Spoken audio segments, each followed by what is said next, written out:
Welcome to episode 3 of the Bit Beacon broadcast. It's Tuesday, October 10th, 2023, and we're back just a few days later after our first episode. We've got Ravenheart, Rick for short.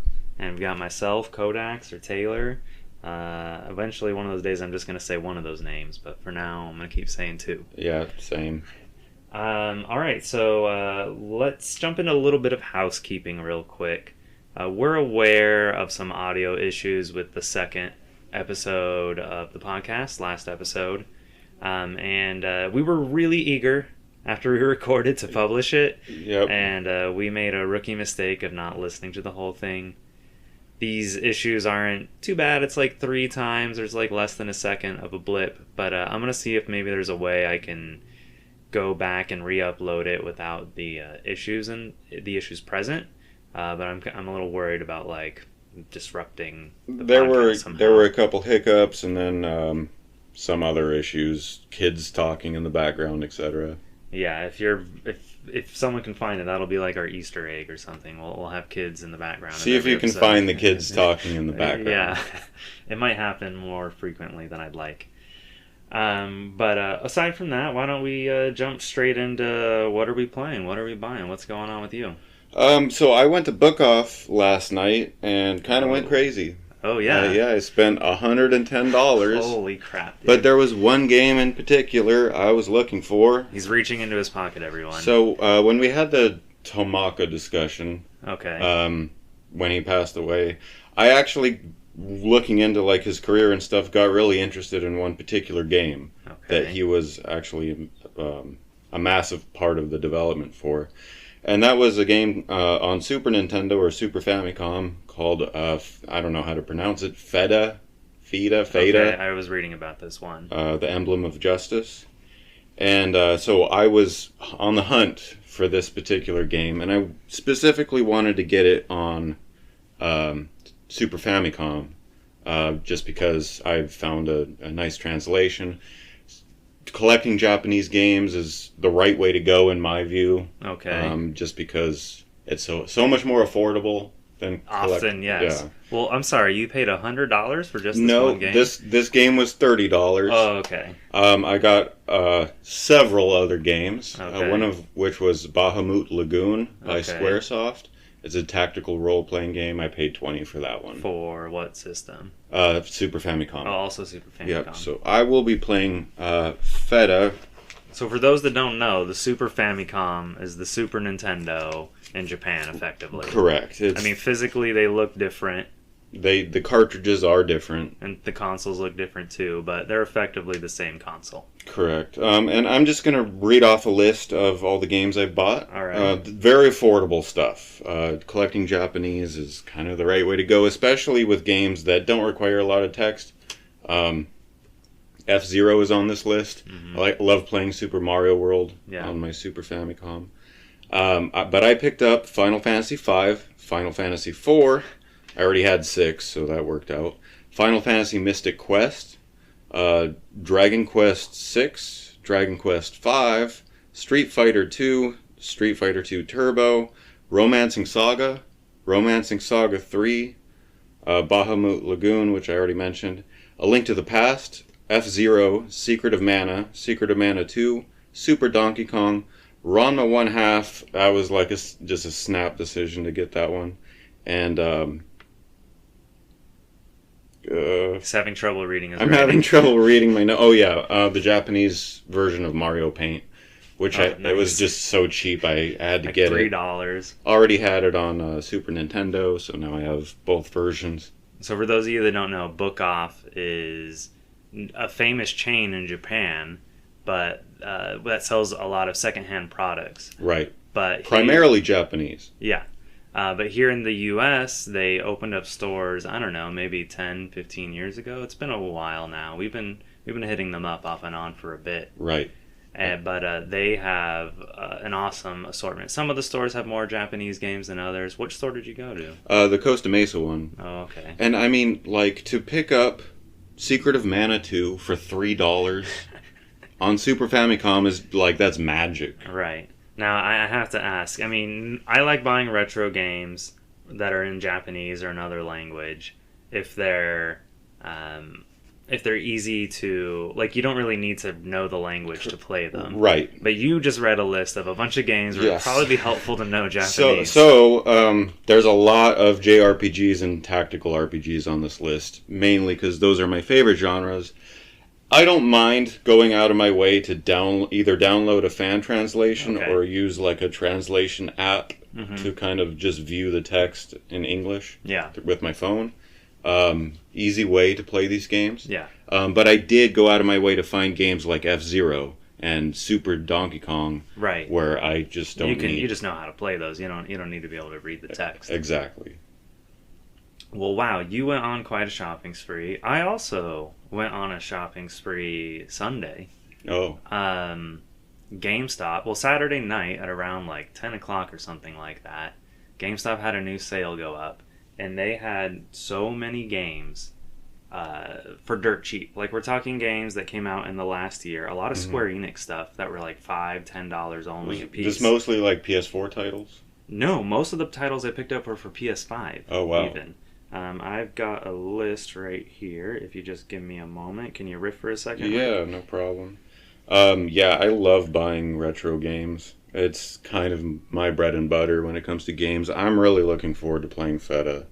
And I'll be talking about that throughout the next several episodes as I dig deep into this game. I really love Tamaka's art style.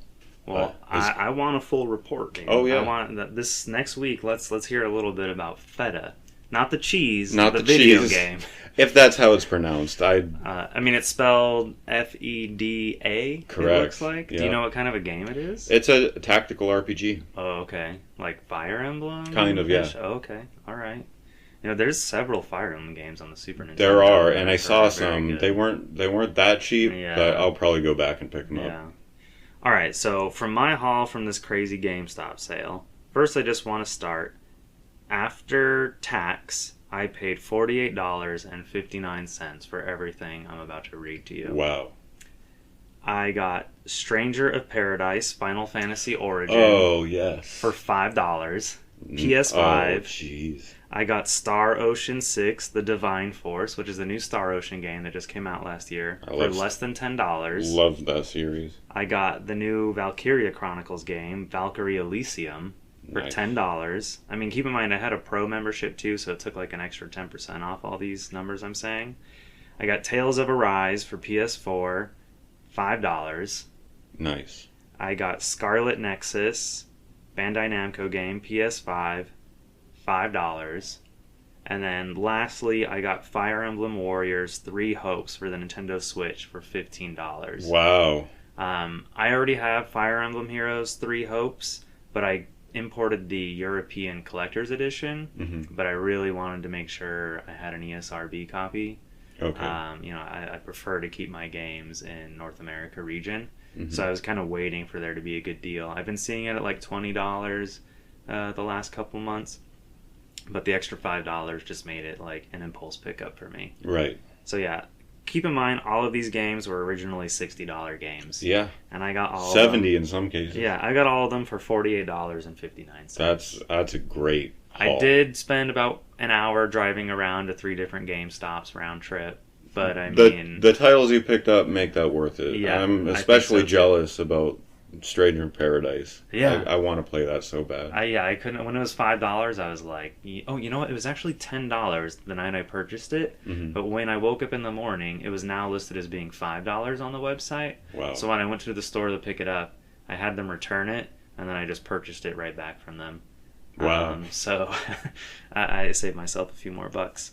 But yeah, that's what I have been purchasing. I have been playing more of Final Fantasy 16. But what I really wanted to talk about today that I forgot to talk about on episode 2 was that I played the Foam Stars beta. Oh, okay. Talk about that. So yeah, we had talked about Foam Stars in episode 1. Yeah. And we were kind of making fun of it. I was. Yeah, I was too. I was a little more optimistic about it, but I will admit it was a little goofy looking.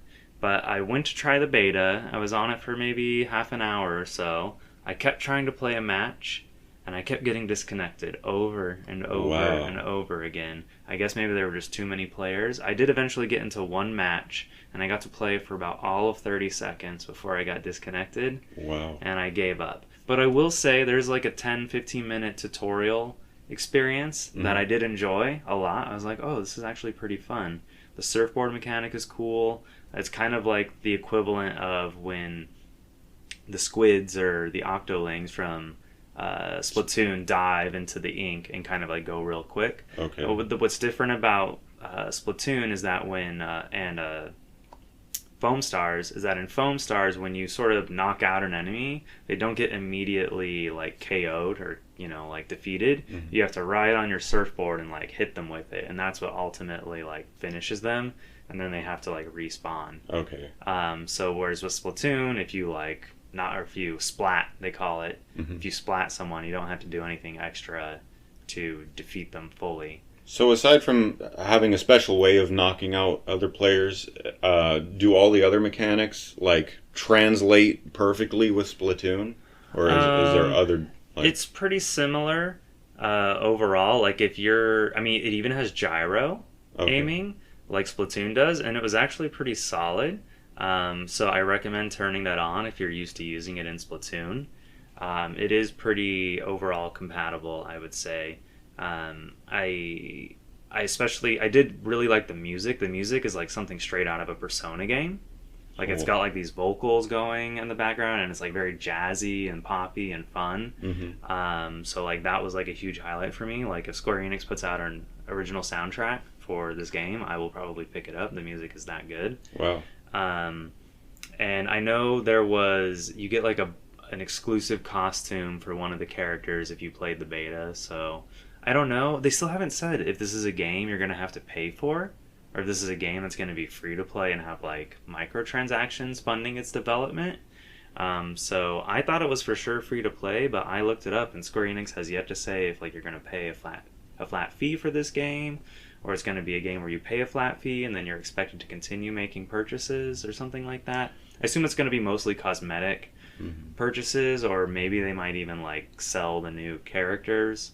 So I'm curious where Square Enix decides to go with it. I'm guessing there's a reason they haven't said it yet, and it's probably because they maybe haven't made up their mind. Right. With a game like this, I think they have to be careful. Like Splatoon is a full $60 game, and it doesn't really have any other optional purchases aside from like the expansion DLC, which adds more story to the game. I don't think Foam Stars is going to have a story to it so much. Okay. Maybe some like light world building. Right. But overall, I think it's just a multiplayer fun game to play. Did you have to find out who the development team is, or is it Square Enix internally? I was looking for that when the game was booting up. It did list someone other than Square Enix as being like a developer, but it's escaping my memory right now, and I don't have it in my notes. So. But for sure, it's not like Square Enix's internal development. Well, it might be like a joint thing. I have a feeling it's maybe directed by someone from Square Enix, but he's like overseeing a team at a different studio, or like they've sort of contracted it out. This happens a lot with Square Enix. They have third-party studios that they work with, but they have someone from Square Enix leading development on the game. I see. Nintendo does that a lot too, like Metroid Dread, for example, made by a Spanish studio, Mercury Steam, but directed or co-directed by someone like from Nintendo. That makes sense. Along with someone from Mercury Steam. That makes sense. Aside from that, I don't think I've been playing anything else, or I didn't really have anything else I wanted to update everyone on. I did have something I wanted to update you on. Yeah, I don't want this to be a whole story, but about 2 hours ago, I got some bad news. Oh, okay. Your Pokemon Center order was canceled. Of course. So, unfortunately, you will not be getting your Pikachu Van Gogh card. That is some BS, and I blame the Pokemon Company. Yeah, so if you haven't listened to episode 2, we were talking about how the Pokemon Center had this big Van Gogh collaboration, and there was this exclusive merch. I picked some up for Rick in hopes that he could get the exclusive card that came bundled with his merchandise, and unfortunately, so many orders were canceled over the last week. Was it everybody, or No, some people got through. I think if that people were there the second it went up, or at 8 o'clock. Mm-hmm. I didn't know it was live because I was at work until a little later, so I had to like step away from my desk and take a break to try to order some stuff. And I guess I was just like 10-15 minutes too late by then. The merch was already gone, even though the website wasn't updated showing that it was all gone. Right. So I want to, just pour one out for Rick's Pikachu promo. Man, that's a bummer.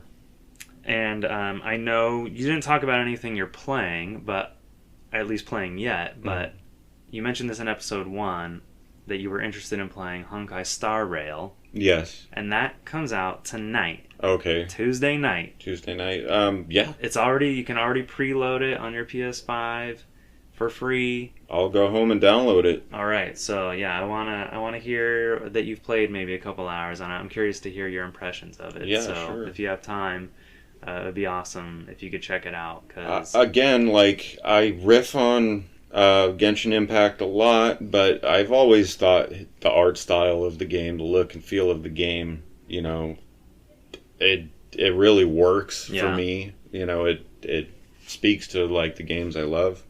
I just wish Genshin Impact wasn't what it is. Yeah. But this is exactly what I feel like it should be. It's turn-based, which I think is like a big thing for you. Yes. And so I think it would be cool if maybe we were both playing the same game. We should. Yeah. Let's do it. We could talk about it on the pod each week, maybe. So hopefully you check that out. I will. I'll send you a reminder. Okay. But why don't we get into some news topics? Yep. So let's start off by talking about the PlayStation Portal, which recently, a couple weeks ago, went up for sale. Yes. Well, pre-order. Pre-order, yeah. It's not available. It doesn't ship until November 15th. Mid-November, yeah. What is the PlayStation Portal? So, it's a peripheral. I'm going to emphasize that it's a peripheral, not a console or a system. Right. That pairs with your PS5 and streams your game on a portable, handheld kind of device, peripheral. Right. So that you can play it anywhere in your house or anywhere where you have a Wi-Fi connection, which is not the Nintendo Switch. It is obviously trying to mimic the versatility that the Nintendo Switch provides, but your game is still running on your home console. It's not running on the actual device you're playing it on, in my opinion, making it a peripheral. Right. Yeah, this thing doesn't play games natively. Correct. How it works is, you log into your PlayStation Portal, this handheld device with a controller on each side of the screen, kind of like half of a DualSense controller. Think of a DualSense controller with a screen in the middle. Exactly. And it sends a signal to your PS5 to turn on. So whether you're somewhere in the same room or the same home as the PS5 or you're halfway across the world, it turns on the PS5 and it streams what's happening on your console over to this handheld device. Mm-hmm. And I think Sony's trying to pitch this as because remote play is what this console is, or what this handheld does. Right. And remote play has been around for years, since the early PS4 days. The Vita could use remote play. You can do it on your phone, you can do it on your laptop, you can do it on your tablet. But this is like the first time Sony has ever made a device tailor-made just for remote dedicated play. To remote play. And you know what? I've never really used remote play just because I can't see myself playing, Final Fantasy 16 or something on my phone. Mm-hmm. But this is nice. It's got like a nice big tablet style screen with a controller grip on each side. Mm-hmm. I can definitely see myself playing PS5 games. And I hear because it's got the DualSense form factor, it has all the haptics that like the DualSense has. Right. So the DualSense controller is like an $80 controller, I think, like $75. It is, yeah, something like that. The Edge controller is even. Oh yeah, the Edge is like PlayStation's like pro gamer controller. Right. That thing is like $120, $150. That's crazy. Yeah, it's like you could buy 3 of those controllers and or buy a console. Right. I'm not at that point in my gaming career where I need the Edge. So I'll go ahead and announce that I have pre-ordered the PlayStation Portal already. I'm already sold. I recognize what it is and what it is not. However, I see the use for it. In my life, this is perfect. My biggest reason that I don't play my PS5 as much as I play my Nintendo Switch is because of the lack of versatility that the Switch has. It's just easier for me to play my Nintendo Switch in more instances than it is my PS5. Right. This is going to change that. Yeah, like a big argument for it is like, let's say someone else in your home, your spouse, your kids, whoever, are using the TV and you really want to play on your PlayStation 5. Well, now you can. You can sit on the couch, you can go to the bedroom, and it'll just turn on your PS5 and you're playing the games pretty much seamlessly. I mean, the image might suffer at times, especially if like someone else is streaming Netflix, if you don't have a really strong internet connection maybe. A lot of people who live in larger cities live in apartments, usually with somebody. Yeah. Usually the apartments are on the smaller side. Yeah. And this is smart. You know, it just makes sense for PlayStation to at least eliminate one complaint or one con that it has over its competitor. Yeah. And yeah, so for that reason, I think it's a really good idea. I don't think the price is right. I still went ahead and I'm willing to pay that for myself, but I don't think that the device and everything that it is. What's the price? $199 or $200. Yeah, man, that seems. It's expensive. Yeah, like because I mean, I can already. I want a PlayStation Portal, but I can't justify $200 to myself. Yeah, and let's be real, it probably will come down. Maybe I don't know. I mean, hearing that you picked it up makes me think that that more people are picking it. More people see the value in it. That's a good point. Yeah. You could be right. A lot of people could be like, that's expensive, you know, but I'm going to get it because it's going to change the way I play games. It'll let me play games more. Right. Yeah. I mean, that's a problem I think a lot of adults face. Like, we want to game more, but, you know, there's it can be hard to. There's other people are using that TV.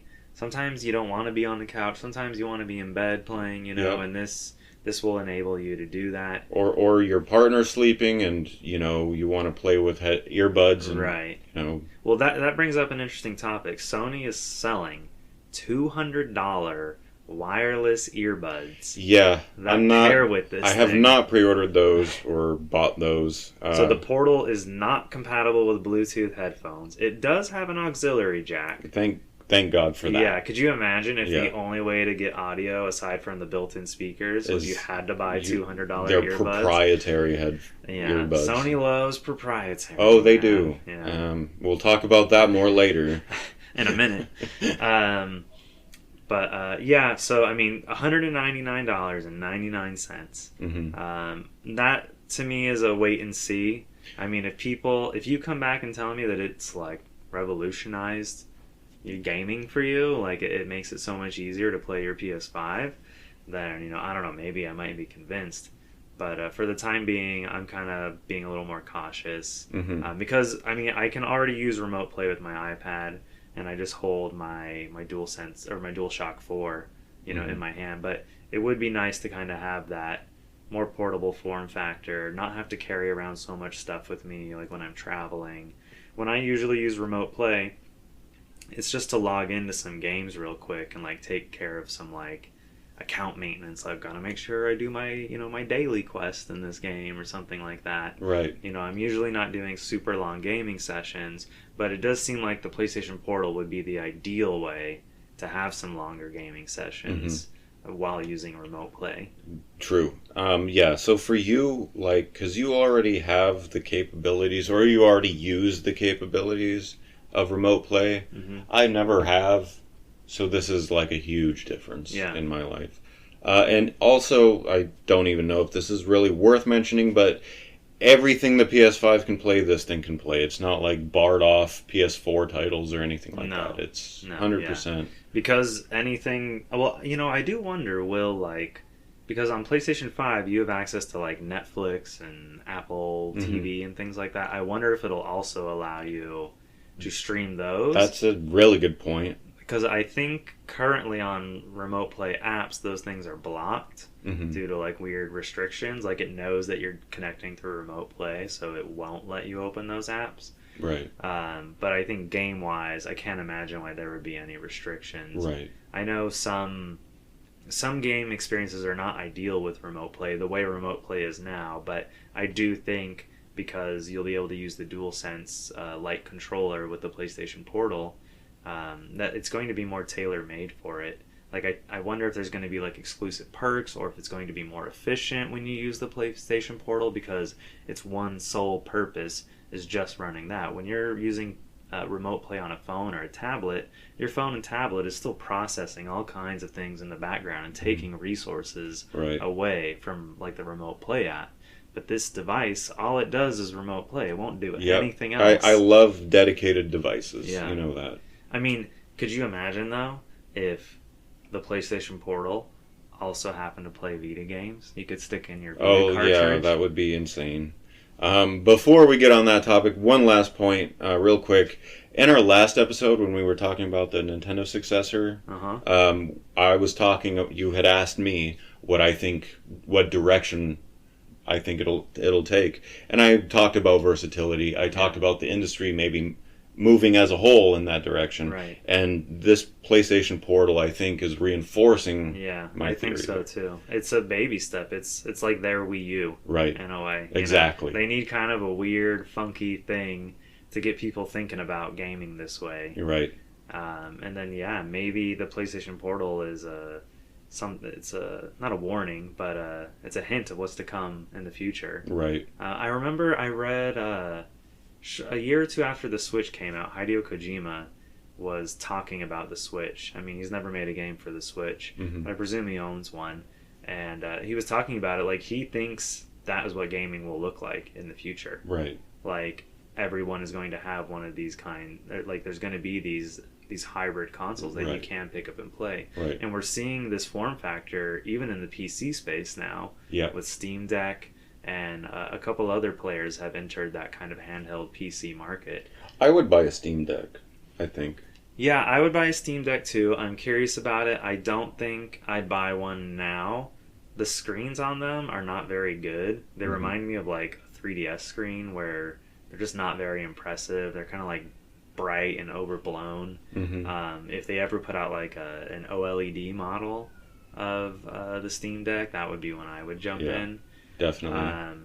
But I think the days of dedicated handheld devices are done, and I think that really ended with the PlayStation Vita being kind of the... Yeah. I mean, a lot of people were disappointed when this wasn't a Vita 2, when PlayStation Portal wasn't a Vita successor. Right. I think rumors about a new quote-unquote PlayStation handheld had been around for a while. They had. And I think it's because there were rumblings of this PlayStation Portal thing, but it wasn't clear what it was immediately. There were rumors of this device earlier this year that Sony was working on a new handheld, and people were like in disbelief, after they basically abandoned the Vita, so early on in its life cycle. Yeah, and just treated it, in my opinion, wrongly throughout its life cycle. Right. Maybe the first few years were good. They were trying, yeah. So the PlayStation Vita, for those that don't know, is Sony's PlayStation's handheld device, their last true handheld device that played games natively. When I say natively, that means like you insert a cartridge or you download a game, and that's how you play the game. Like, previous to that, it was the PSP. The PSP, and... which was a huge, phenomenal success, sold more than 80 million units worldwide. The Vita did maybe only a fifth of that over its lifespan. It wasn't, like, so niche that it was... that it's hard to find one now or anything like that. Well, they're getting more valuable, believe it or not. Are. Especially ones in good condition. Like, you'll be paying MSRP for a used one now. Wow. Okay. Yeah. Same with the 3DS. Like, they're valuable now. Okay. Yeah. But the Vita was a really good system. It just it's PlayStation abandoned it. Yeah. You know, they didn't put in... I mean, I picked one up on launch day back in February of 2012. I was working at Target. I was thrilled that there was a new console coming out that I could use my team member discount on. I was so excited to get 20% off or 10% off my PlayStation Vita. And I just felt like I was really getting one over. It was like, oh my god, I finally have a store discount. Mm-hmm. I mean, I was making a pittance. I was making like $10 an hour. Yeah, right. It took me like a full week just to earn enough money to pay for the PlayStation Vita, but it was awesome. I was so excited for the Vita. Uncharted Golden Abyss, like the idea of like a big budget Uncharted game being on a portable console. Mm-hmm. I mean, that blew my mind completely. It's above and beyond anything we had seen before on a handheld device. It was running it natively, no weird streaming going on. I was just blown away until you find out that you have to buy these memory cards. Yeah, the proprietary memory cards I think was a kind of a bad way to go for PlayStation. That might have lent itself to the at least initial decline of... I mean, we're talking about memory cards that were only like 64 gigabytes Mm-hmm. that cost more than $100. Yeah. Now, if they had gone with SD cards...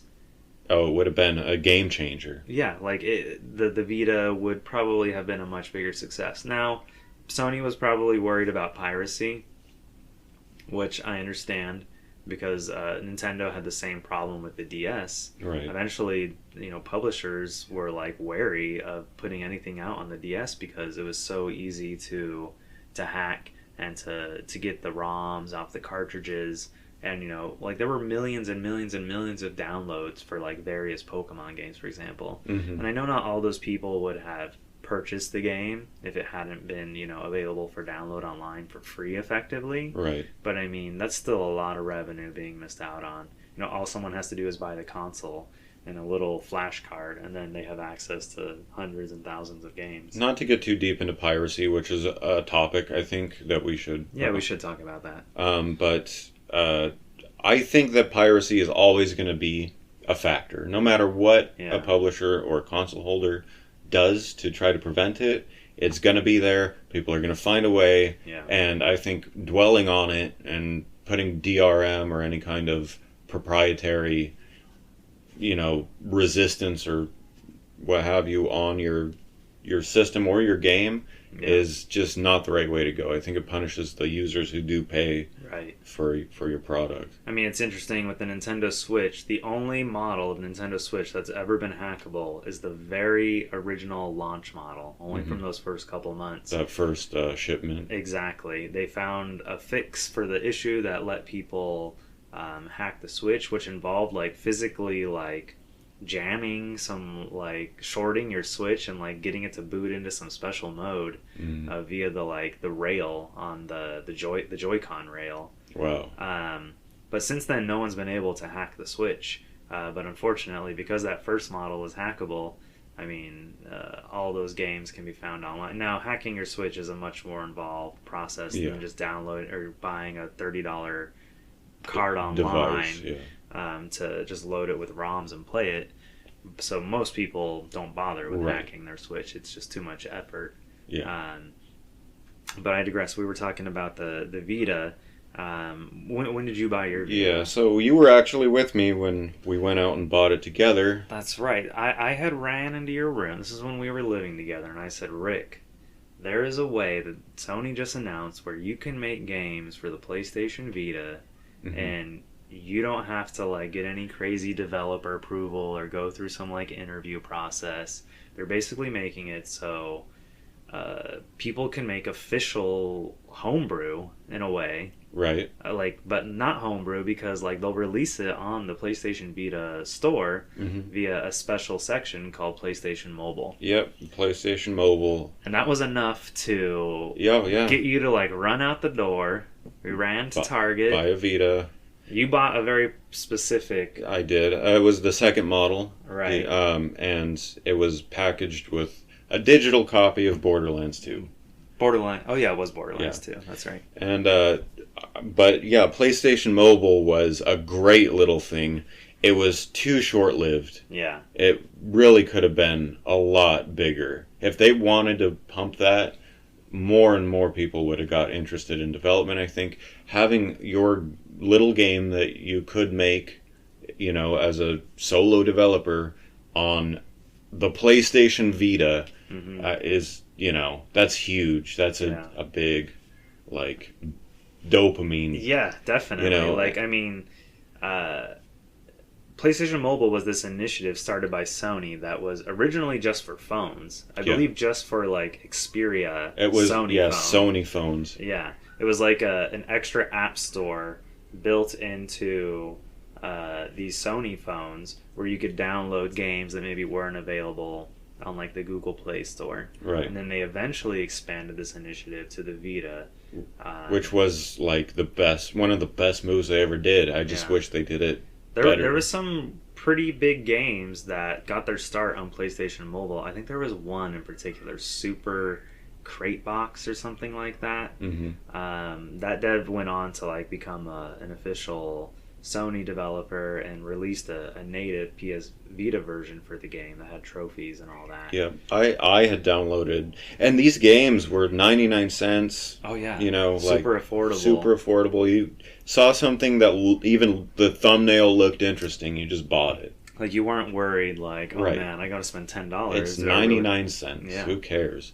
And you're supporting some individual developer. Yeah, and there were big games that were released on PlayStation Mobile. I think Jetpack Joyride was available on PlayStation Mobile, if I'm not mistaken. Okay, I remember I had a native version for Vita. I don't know that I had I could be wrong about that. But maybe, yeah. Square Enix put out a number of games. Mm-hmm. I'm trying to remember that franchise. Something about rings. I can't remember. Oh, yeah, I do know what you're talking about. I can't remember the title.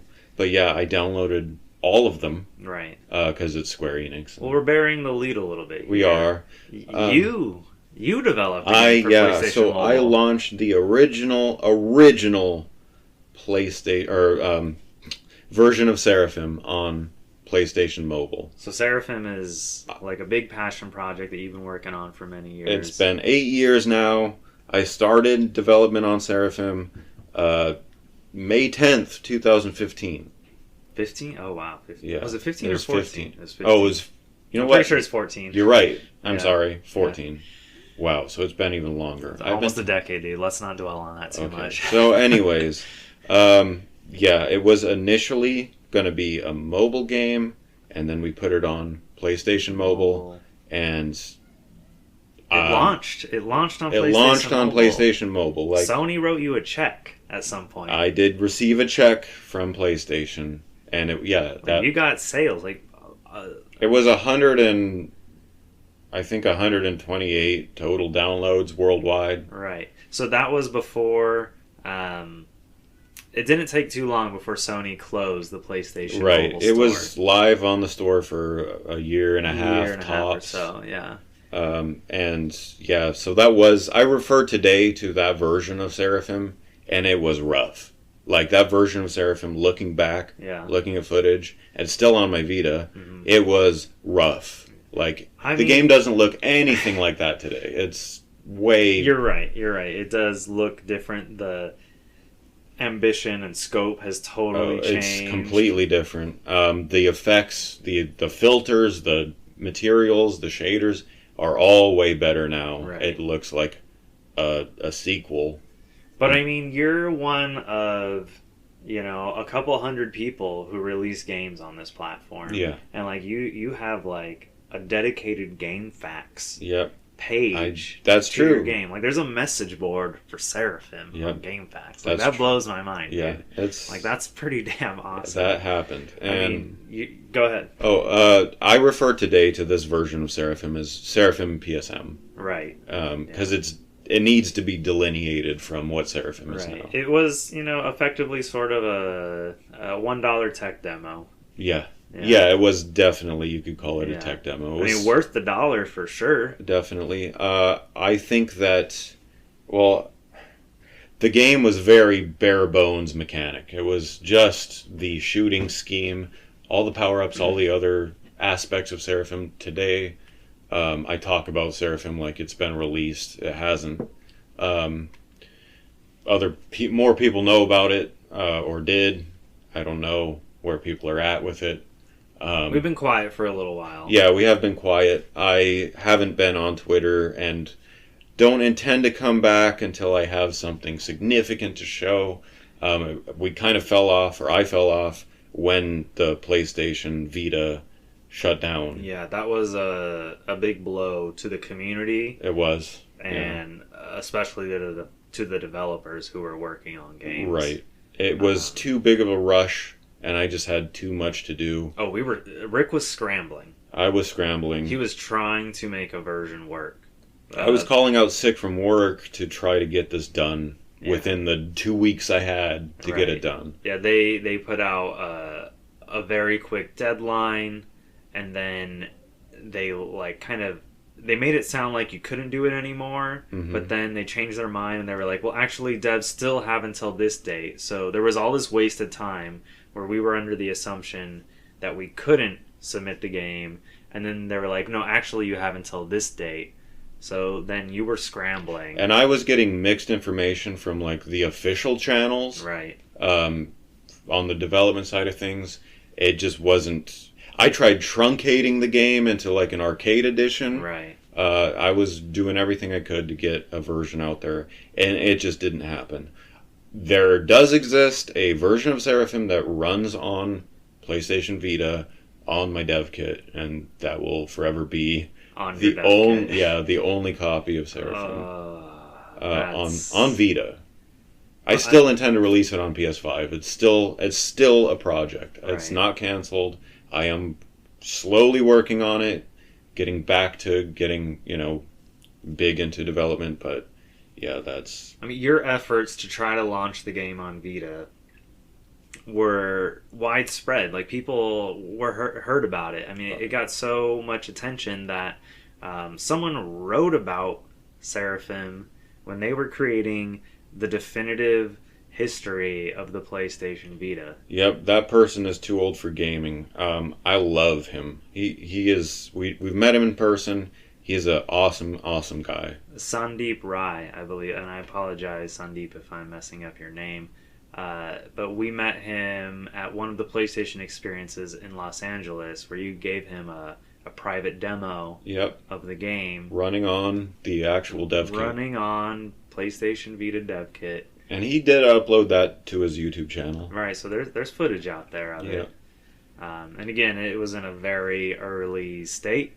So, I mean, if you do happen to look up that footage, don't judge it too harshly. Right. It's not what the PlayStation 5 version is going to play like. And I think Sandeep said something about the audio on his video wasn't good, so he cut the audio or something like that. So it's just video only. Right. Audio is a big part of the game. Yeah, it is. I would say it's pretty engrossing. But Sandeep, his book, Vita Means Life, I highly recommend it if you're into like PlayStation history. He actually just wrote a second book that just came out all about the PlayStation 3, and it's sort of a good definitive unofficial history. This is a nice hardcover book. It's got a couple hundred pages. It's excellent. He's got like guest contributors, and again, there's a segment about the end of the Vita, and it details Rick's efforts to try to launch the game unsuccessfully, which is like unfortunate. But it's cool that you're still a part of Vita history, which is pretty damn awesome. I mean, if there's ever a list of canceled Vita titles, mine should be in that list. Oh yeah, 100%. And just so you know, on the companion blog for episode 3, I'm going to have a link to Sandeep's website and his Etsy store where you can pick up a copy of the book. Yeah, I'm going to go home and buy that. I actually wasn't aware he released another one. He sent me a free copy of every book he's written. Yeah. And the guy is just an awesome dude. Yeah. I have those all lined up. If there's a champion of the Vita, it's too old for gaming. You can find him on X. That's where he's usually active these days. Although, who knows, with X and Twitter, it's kind of in a state of flux right now. He's also on YouTube. Oh, yeah, he does have a YouTube channel as well. He used to post a lot more frequently. I think he slowed down a bit. That's fine. He talks about Switch on there, too, a lot. Yeah, I know he's getting a PlayStation Portal as well, so I'm curious to hear his thoughts on the device. I fully expect him to. That's right up his alley. Anything else you want to mention about the Vita? No, just again with Seraphim, guys. If any of you are listening, I totally took a hiatus from Twitter, but that does not mean I've canceled the game. It is still very much an ongoing project. You're going to make a promise right now. I'm making a promise right now. It will come out on PS5. If it's the last thing you do. If it's the last thing I do. Well, if it's the last thing you do, it's going to see the light of day one day. Yeah, right. For sure. Definitely. And it's going to be glorious. Yes. Even if not the PS5, the PS6. Like, it will come out. I promise I'm not canceling this game. We got to get that physical release, though. Oh, yeah, that'll happen. So who knows with PS6? I'll fund it somehow if it came to that. Right. So, speaking of the PS5, this is very breaking news. Just a few hours ago, PlayStation announced that a new PlayStation 5 model is being released, and this model is going to replace the one currently available at retailers and online. Once stock runs out, those will no longer be available for purchase. So buy them now if you're a collector. This is the PlayStation 5 Slim we're talking about. Yep. So there's two models. There's a model with a disk drive, and there's a model that's digital.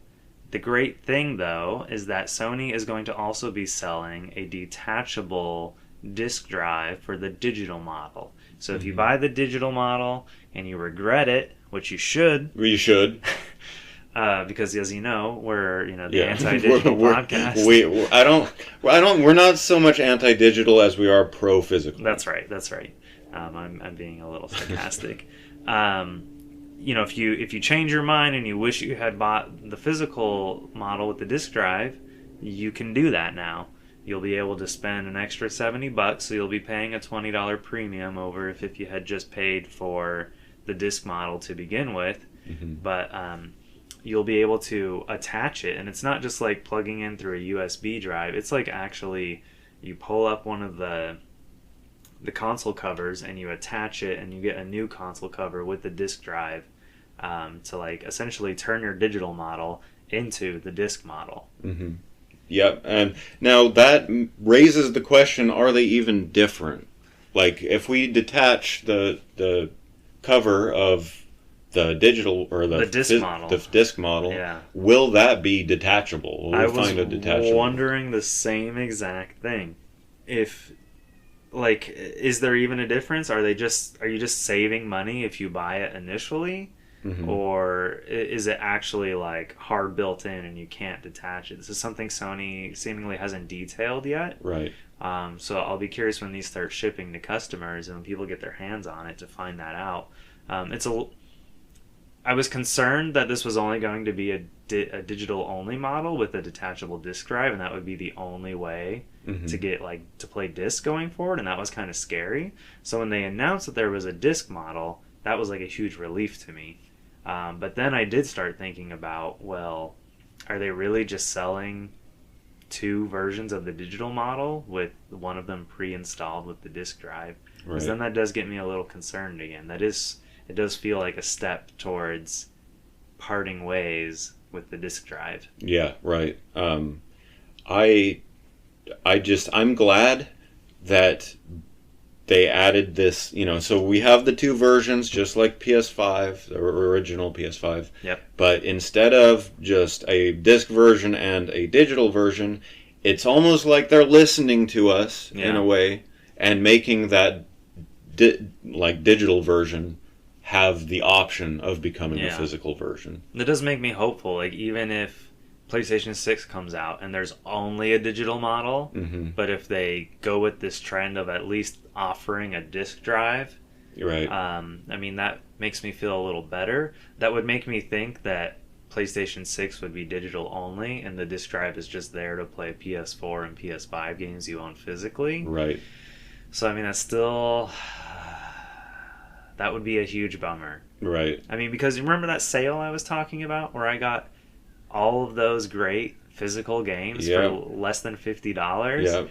Then that choice goes away as a consumer. It does, and that would mark the end of such a huge factor of being into video games that people might actually fall off of playing games. I can guarantee you I would spend way less money on a video game world where physical games no longer exist. I just would care so much less that I would miss so many titles. Yeah, there's no question. I would miss so many, yeah. Not to change the subject, this is related, but going back to when we talked about it in a previous episode, the Xbox leak. There was so much in that leak that we actually didn't get into that I've since come to find out about. But regarding their 2025 digital console, quote unquote, and the backlash, I guess, to that. Yeah. This kind of feels like Sony is taking notice and being like, wow, people really are not on board with digital only. Right. They're not ready for that. And maybe we should, at least give the appearance that we support physical to some degree. I mean, I don't know if 2 weeks was enough reaction time to all of a sudden develop no, not at all. Not an at all. attachment. But I mean, large conglomerate companies have the scoop on this long before things happen. Yeah, they probably were aware that Xbox was going that way before the public became aware of it. And the Xbox leaks show that Microsoft has the scoop on Nintendo, and it actually it talks about how they're by proxy buying like millions of dollars of stock in Nintendo, trying to like do this covert takeover. There was talk, and there was an email with Phil Spencer and someone else where I don't think that they actually bought stock, but they were talking to someone who had bought stock about like doing some sort of hostile takeover, but it seems like they maybe changed their mind. It's worth noting that email was from like 2020. Right. But it goes to paint a picture for us consumers that these companies know what each other are doing. Right. I mean, Microsoft is a lot more than just Xbox. Xbox is a tiny little piece. Xbox is down on the priority list next to like Bing and like LinkedIn and stuff. Yeah. I mean, Sony has a lot of money, Nintendo has a lot of money, but Microsoft has more money than God. Oh yeah. They could do a hostile takeover if they wanted to go that route. Right. The fact that they were like, maybe let's not, like shows that they have they know that would be unpopular. Oh yeah. And it's sad that that's the only thing preventing companies from doing evil things. Yeah. But I just wanted to point that out that Microsoft has shown us by via leaks that this is the direction they want the industry to go. Yeah. And to see Sony reel back a little bit from their previous move with the original PS5 is a positive for us. Yeah, I mean, like you said, hopefully Sony noticed that people were very unhappy that the next Xbox, the mid-gen refresh of the Xbox Series X is digital only. And they're like, okay, like we want gamers to be happy. Right. So why don't we just continue presenting people with the option? Right, exactly. So, maybe there's still some hope for PlayStation 6 and, whatever comes next. Right. That physical might survive. So if you buy the digital version of this, you're not SOL if you decide you want to play physical games. Right.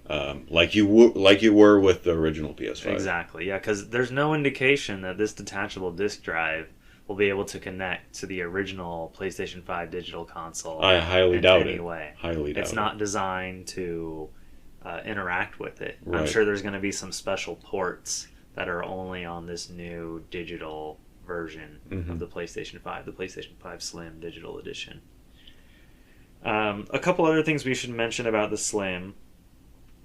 It does come with one extra advantage over the original PS5, and that's that it has 1 terabyte of internal storage compared to 825 gigabytes of the original PlayStation 5. I'm going to say from experience, the 825 gigabytes was not enough for me. Oh, no. Not at all. Last year, I spent like $100 and got like a 2 terabyte internal add-on for my PlayStation 5. I really need to do that. Because, I mean, games are now 100 plus gigabytes. Right.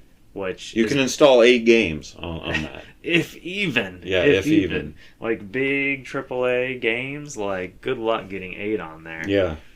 6. Yeah, 6 maybe. I think Final Fantasy VII Remake was... Yeah, I tried installing that. It would have taken up, I think, like half of my hard drive. And I'm constantly having to like delete games off of there.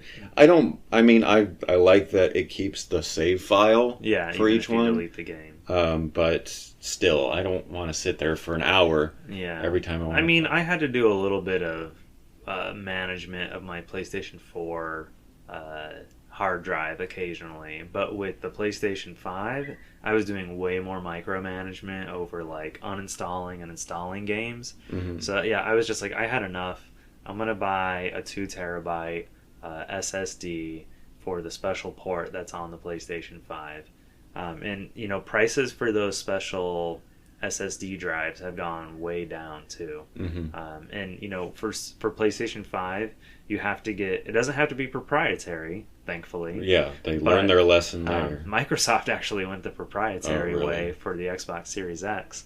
But with Sony, you can choose from a wide variety, but they do have to meet some specifications for your PS5 to accept them. Mm-hmm. Thankfully, those prices have come way down now, and pretty soon you're going to be able to get 2 terabytes for like $70, $80. Like, it's trending that way. Good. I think we might even see those prices come this holiday season. Now, all this means that the 1 terabyte hard drive is not... It's a very minuscule advantage. You'll get one more game, maybe. Yeah, basically. But still better than nothing. Yeah. The size of the Slim, as you can imagine, these consoles are less bulky. So in they've reduced the volume of the console by 30%, and the weight of each console by about 20%. I think it's about 18 to 24, depending on the model. So about 20% in the middle there somewhere. Which is, you know, I mean, the traditional way they've done things with each generation. I mean, the PS5 is a beast. It's probably the biggest console that we've seen. Yeah, I don't think I've ever seen anything as big. I mean, it's the original PS3 was big. Yeah, this is bigger. Yeah, I mean, the cover plates make it even larger looking, like almost intimidating. Like they were going for big. Yeah, but it does have a funky shape when you take the cover plates off. Mm-hmm. It's definitely a choice, the PlayStation 5 design. It's interesting. Yeah. I think maybe they thought people would look at it almost like a conversation piece. Yeah, right. Like basically like a decoration. Room. Yeah. What's interesting, I mean, this doesn't really pertain to too many gamers so much, but the PS5 dev kit is even bigger. It's this big thing with like a cup holder looking thing in the middle. Oh, wow. It's weird. I don't think I'm not sure I've seen any images of the PS5 dev kit. You should look it up. Okay. It's a weird looking thing, and it's huge. But otherwise, there's no performance advantage for the PlayStation 5 Slim. You know, this isn't like a better model. It might be more energy efficient. You know, obviously the parts that it's using have gone down in size. It's able to pack more into a smaller space, or pack the same thing into a smaller space. But yeah, you're not getting like a PS5 Pro here. No, that's probably a year or two off. No performance advantage whatsoever except the storage increase, and that's it. All right, we're gonna take a quick break. We'll be right back. All right, we're back from our break. Thanks for sticking around, even though that break was only like maybe 1 second for you. It was 10-15 minutes for us. We need that sometimes. Yep, definitely. So we're going to change over from PlayStation to publisher-developer Square Enix. Who made some controversial remarks on X, formerly known as Twitter, last week. Not the kind of controversy you're thinking of, right? But the kind of controversy that gamers have gotten very riled up about. Yeah. Final Fantasy VII, the original, released back on PlayStation 2 or PlayStation 1, had a character that's this like robotic cat. Yeah. Okay, so Rick, take over. Okay. So Ketchi is a character who is the robot kind of alter ego of Reeve in that game, who's, the character who controls it with his mind. And Ketchi is named after in the game he has a Scottish accent, which is a big part of his character. Okay. Ketchi is an actual Scottish folklore cat demon thing that I was actually hoping to research further, but didn't get to that. It's always been pronounced Ketchi for hundreds of years. Right. Like, this is a well-founded, pronunciation. Right. But the original Final Fantasy VII did not have voice acting. No, it didn't. So players were just reading this spelling, and I'm going to spell it out for you. Ketch, or as a lot of people pronounced it, Kate, is spelled C-A-I-T.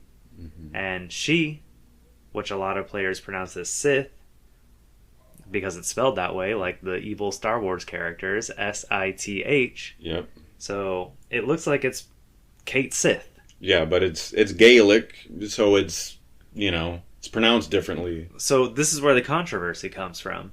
Final Fantasy VII Remake had a brief cameo by this character, a tiny, tiny little cameo in the trailer. You're talking? No. Final Fantasy VII Remake. Oh, okay. The first of the trilogy from Final Fantasy VII Remake trilogy. Had a tiny little cameo for this character, but is now going to be featured heavily in Final Fantasy VII Rebirth, the second of the remake trilogy. And Square Enix felt the need to put out a notice to everyone that this character is going to be pronounced in-game, and this is how players should pronounce it, as Kate Sith. Yeah. And that has upset some longtime Final Fantasy VII fans, including as it should, Rick. Including me. Okay, and Ketchi, I refuse. Okay, Ketchi is not just in Final Fantasy VII. Okay, he's in he's in Dirge of Cerberus. He's in all Crisis Core, all of... So Final Fantasy VII, before the remake trilogy, had quite a multimedia empire. Right. Lots of spin-off games. Advent Children. Movies. All kinds of things. Yep. And, this is just wrong. And for me, it confirms the mistakes, rookie, pronunciation of this character. It confirms that. And so, Final Fantasy VII veterans who are in the know about Ketchi and its origin, this should piss them off. You know what I think happened is whoever the casting person... I have a theory too. Or the director of the voice cast just read it and said, oh, Kate Sith. Okay, so here's how you're going to say this line, Right. And so they recorded all the dialogue for the game already because it's launching in just a few months. It was too much work to go back and re-record all those lines. And so, Square Enix is probably...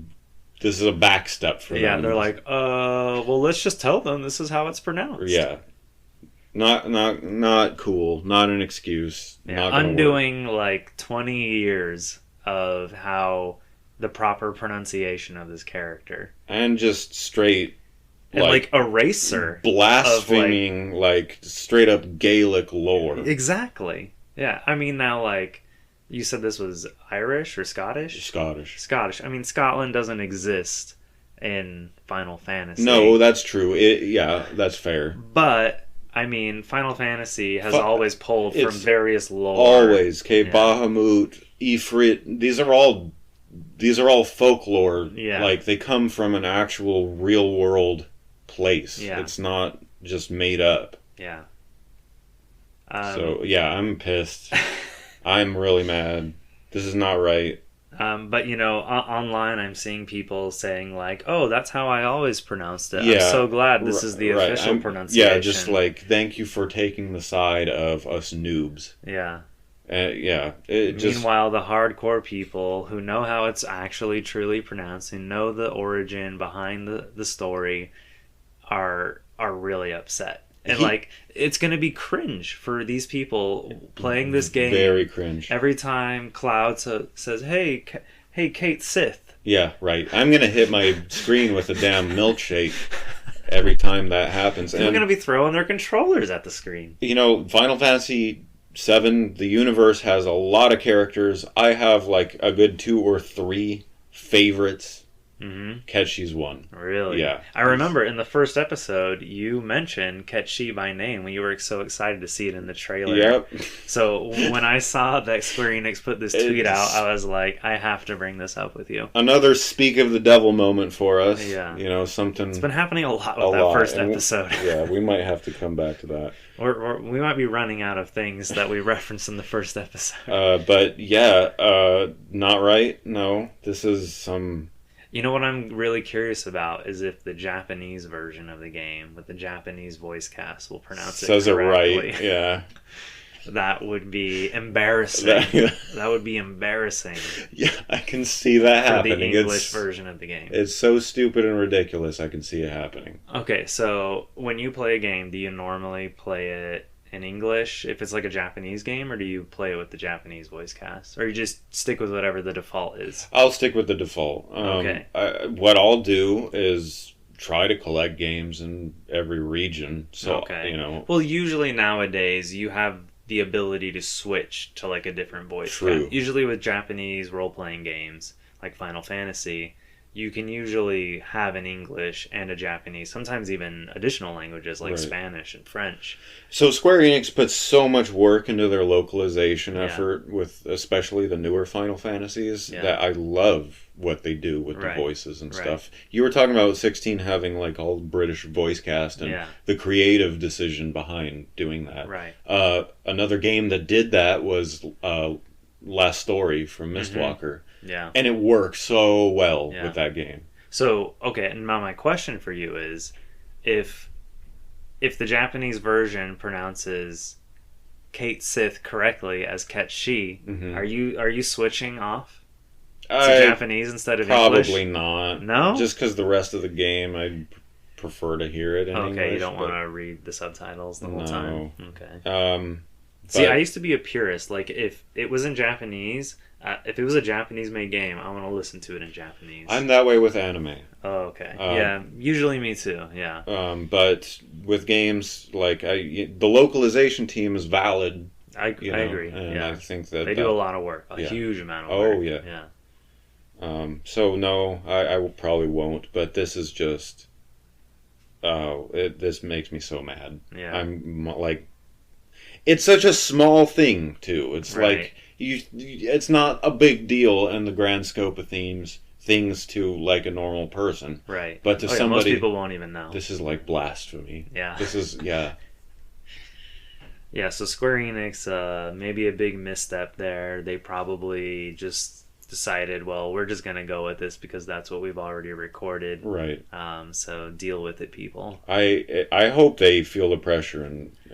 one thing I want to bring up is that the tweet specifically says, in Final Fantasy VII Rebirth,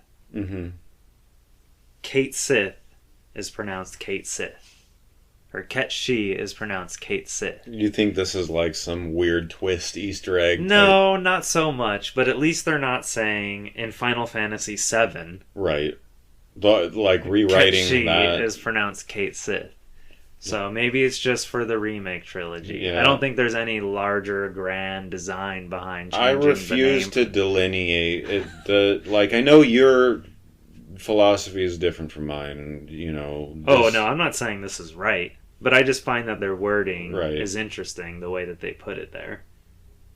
I mean, the Final Fantasy VII universe is the Final Fantasy VII universe, in my view. Okay. I don't think it's a different universe for this game. No, I don't think it's a different universe either. I think it's more connected than maybe players realize.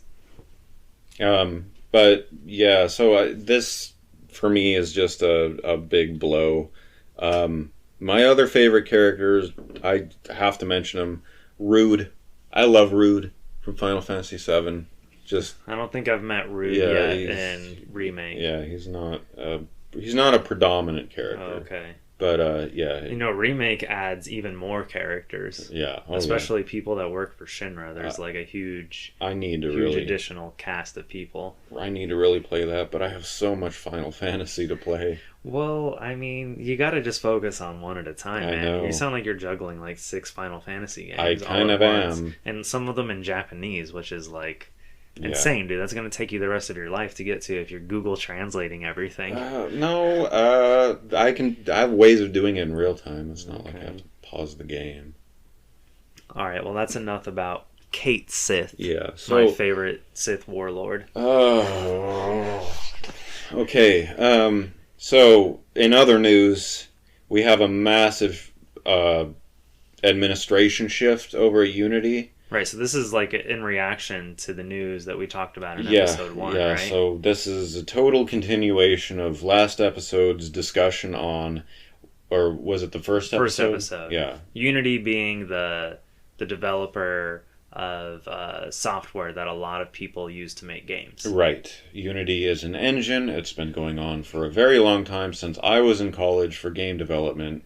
And it's what I've always used. It's always been the engine I've used. I've used it since Unity 2, which was back in like 2009. So I've been around for when they got rid of Beast. They just dropped off their physics engine, and that caused a lot of problems. Unity's had a bit of a history with making right decisions and wrong decisions. In 2020, they went public, and that was a wrong decision? I would say so. I mean, I understand why a company does that, sure. But your interests are geared more toward a board of directors than your user base when you do that. Now, so what did Unity do? So John Riccitiello, the CEO, who was formerly the CEO of EA. So that should tell you everything about this guy. EA is Electronic Arts, the AAA publisher that is notorious for being money hungry, greedy. Yes, 100%. And so John Riccitiello made a number of decisions during his administration, at Unity. Most recently, of course, we have what we talked about in episode 1, which was these install fees that Unity has rolled out and started, just pissing everyone off. They're just going to put it on developers when developers sign up for Unity, believing that, this is free means free, which was a quote from Unity. Right. And but I'm going to talk about this guy for a bit because he's done some stuff. He kind of embodies the ultimate suit, in the gaming industry. He's everything wrong with these AAA companies. And, definitely. And so starting earlier, back in July of 2022, he, under his administration, merged with a company called ironSource. Unity merged with ironSource. ironSource is a mobile ad platform. That's what they were before they merged. And it's not just a mobile ad platform, it's a mobile ad platform with a kind of a little bit of a sordid history with some malicious ad malware. I see. They're not reputable. Okay. They're not a good company. And the merger was a $4.4 billion deal. That's what Unity paid ironSource owner. ironSource I assume it's the owner, I'm sure, when the company, and then to him, Tomar Barzeev. Now, I found out last night, actually, that Tomar Barzeev is the chairman of the board of directors at Unity. Oh, funny. Funny that. Yeah, that's a little weird. along with two other people that I'm not going to mention just for brevity, but they're also complicit in the direction that Unity has been going. He said a bunch of stuff, John Riccitiello. One thing he said during, I believe it was an interview with GamingBiz.net, he called developers, quote, fucking idiots, end quote. We're going to have to bleep that.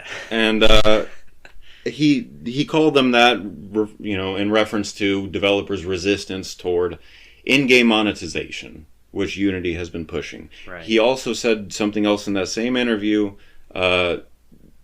basically supporting the idea or praising the idea that we at Unity should be approaching developers, small developers, big developers early in the creative process, about trying to shift them toward or sell them on the idea of in-game monetization.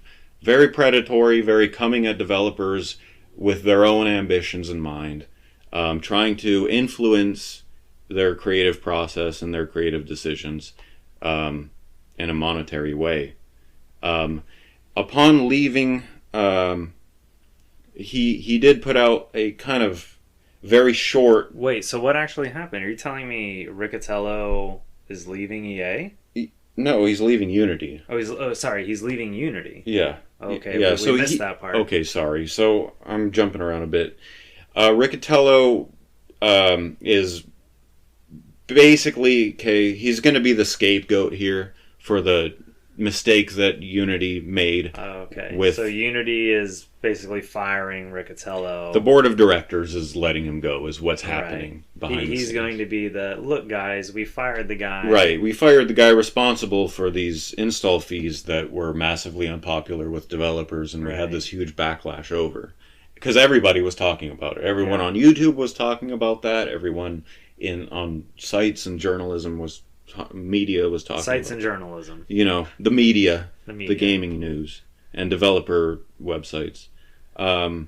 His statement upon leaving, it's been a privilege to lead Unity for nearly a decade and serve our employees, customers, developers, and partners, all of whom have been instrumental to the company's growth. I look forward to supporting Unity through this transition and following the company's future success. This is a man who deserves no compassion from me, but I know that he is not the root of the problem. And I do not believe that this transition is going to lead to any kind of reform in Unity's direction. They've already said the changes they're making are permanent. That's not going to change. That was under his administration, so I wouldn't blame someone for thinking that, well, this was his decision, he's going away, so maybe the changes it might be his responsibility or his decision, because maybe he got a demand from his board of directors or his shareholders to say, we want more money, and so maybe this was his answer to it. Right. Or maybe someone else made this decision and he was just responsible for it. It could have been his idea, but it was not his direction. I don't believe it was. I don't think he's the brains behind what's Unity's been doing recently. Probably not. I have a feeling a lot of these CEOs probably work about 10 minutes a day. Oh, yeah. That's all. They go to a meeting in the morning. Yeah. And then they log out. These are the suits. They have another meeting tomorrow. These are the suits. These are not the people that we respect at developers and publishers. Those are the artists, the programmers, the people who actually make the games. Yeah. In his case, he is being temporarily replaced by Roloff Botha, who is one of the directors at Unity. Okay. But there was a Reddit post, Reddit thread, I guess, deep diving into this guy and the board of directors and the Tomar Barziv, who I already mentioned. And basically, at the end of that thread, I'm not going to go through the whole thread because we'll have it on the blog. Sure. Yeah, we can definitely write about it. The end of that, they literally say do not be surprised when Tomar Barziv comes in as the next permanent CEO. And this guy's scummy. He sold Unity, as the co-founder of IronSource, sold Unity a package of malware masquerading as an ad platform for $4.4 billion. Yeah. Riccatello was the guy who made that purchase, right? Correct. Yeah. Huh. So this is all just like, this is what goes on. We hear about indies and corruption with indies and stuff like that because indies aren't careful like big companies are. This is what it looks like behind the scenes at big companies. Yeah.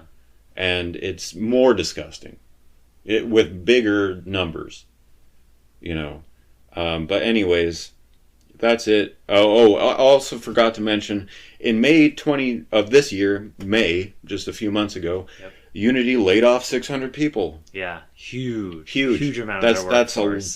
That's a big layoff, and announced that their restructuring plan would cost the company $26 million. Yeah, who are they laying off? Like, probably. I'm just gonna theorize here. I'm gonna say it's probably Unity developers who have been around since the beginning. Yep. Trying to save money, cut costs. And who are probably don't share the same philosophy, quote unquote, as, Unity today. Maybe. And that's just sad. John Riccatello is looking for a new job. Mm-hmm. I hear Sony is looking PlayStation is... No. Don't do it. No. Sony's, Jim Ryan stepping down as CEO and president. And, I forgot to draw some comparisons here to Jim Ryan. I'm going to say for what Jim Ryan is... I'll take Jim Ryan. Yeah, he's not as bad as John Riccatello. No. This guy, Riccatello just leaves disaster in his wake. It seems like he's very please, Sony, very anti-consumer. Do not hire John Riccatello. Please do not. He will tank the PlayStation brand. Don't do it. That's it for me on that topic. All right. Well, thank you for the deep dive. Yeah. I really don't have too much to say. You covered it all. Thank you. Last week, Silent Hill popped up on the Google Play and Apple App Store with a new game called Silent Hill Ascension. This is a game that had been previously announced and discussed. I believe it was announced last year. It's essentially this. It's like a Telltale Games style game where you're making choices, and like the characters react to the choices you make, and maybe you made a good choice, maybe you made a bad choice. You have no way of really knowing what the outcome of your decisions are going to make, and like some of your choices will have long-term effects on the story. So the reason I know a bit about this game is because at San Diego Comic-Con this year, the company who created Silent Hill Ascension, Genvid and Bad Robot Games, they held a panel where they discussed this project that they're doing in partnership with Konami. Yeah. And so their idea behind Silent Hill Ascension is not to have it be a traditional video game where an individual player creates their own story as they make these choices in the game, but instead to broadcast this game live around the world to everyone simultaneously who's playing, and as a group all the players will make choices and essentially shape the canon of this game. Which means that, let's say there's three options, like this person is walking down a hallway and there's three doors, let's say. You go the right door, the left door, or the door ahead of you. People will all be voting simultaneously. Maybe there's like a 15-second window. And you have to be there in order to play. Like if you weren't there when this decision came up inside the game, then you don't get to participate. The way they explained it at Comic-Con was that if you missed it, you could watch like a video on demand of what happened. So that way you could be ready and caught up for like the next time they do a live stream. And it sounds like these live events are going to happen daily. Now, I don't know how long these segments are going to be, like 10 minutes, 15 minutes, an hour. But the way they talked about it at Comic-Con is that they're going to have so much content on the cutting room floor because they basically have to have all of this built out and react to players' decisions in real time.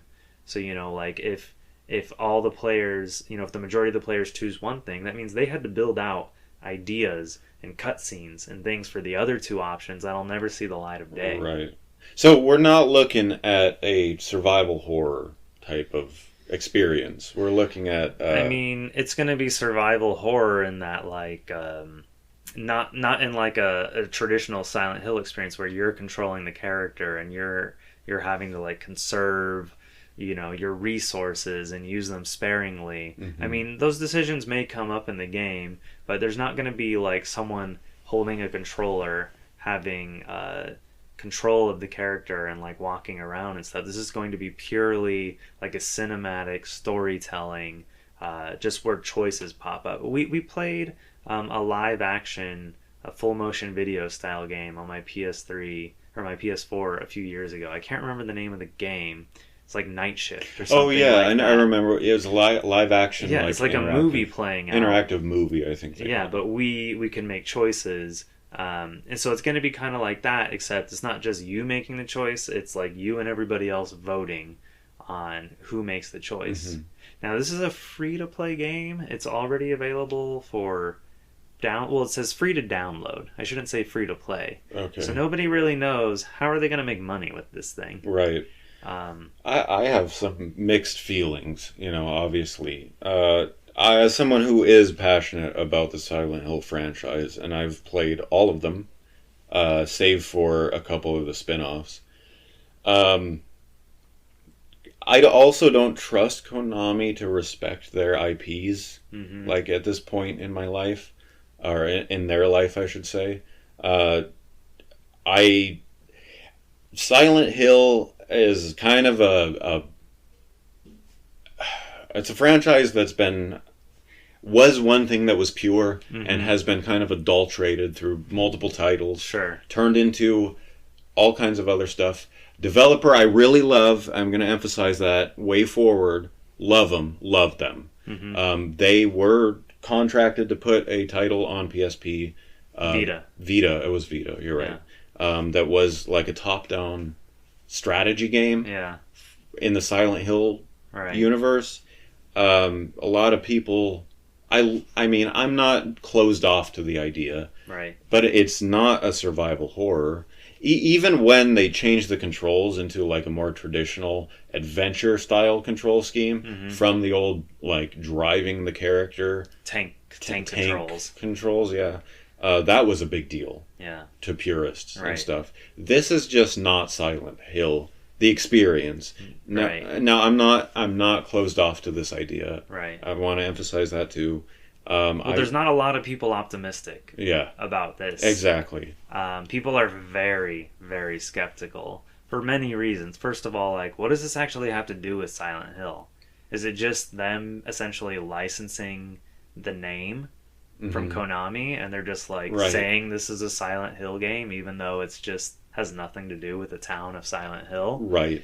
Which, I mean, there are already Silent Hill games that have nothing to do with the town of Silent Hill. I think 4 takes place in the town next door or something. Yeah.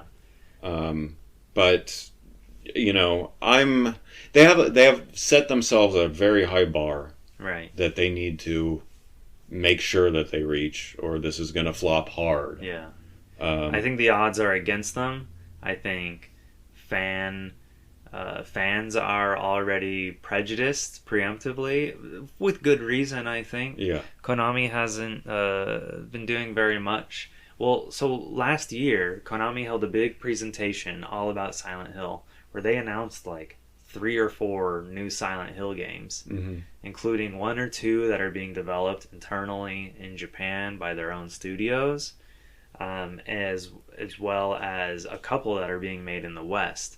One being this one right here, which is not truly a video game, but more of a cinematic, interactive experience. But it's not live action. It is like totally like an in-engine kind of game, where it does look like kind of a mid-budget game, a lot like the Telltale games used to look like. As well as another game that I believe is going to be episodic, and it's being put out by Annapurna Interactive, who recently created an internal studio. They're not just publishing indie games anymore. They're actually getting into original development.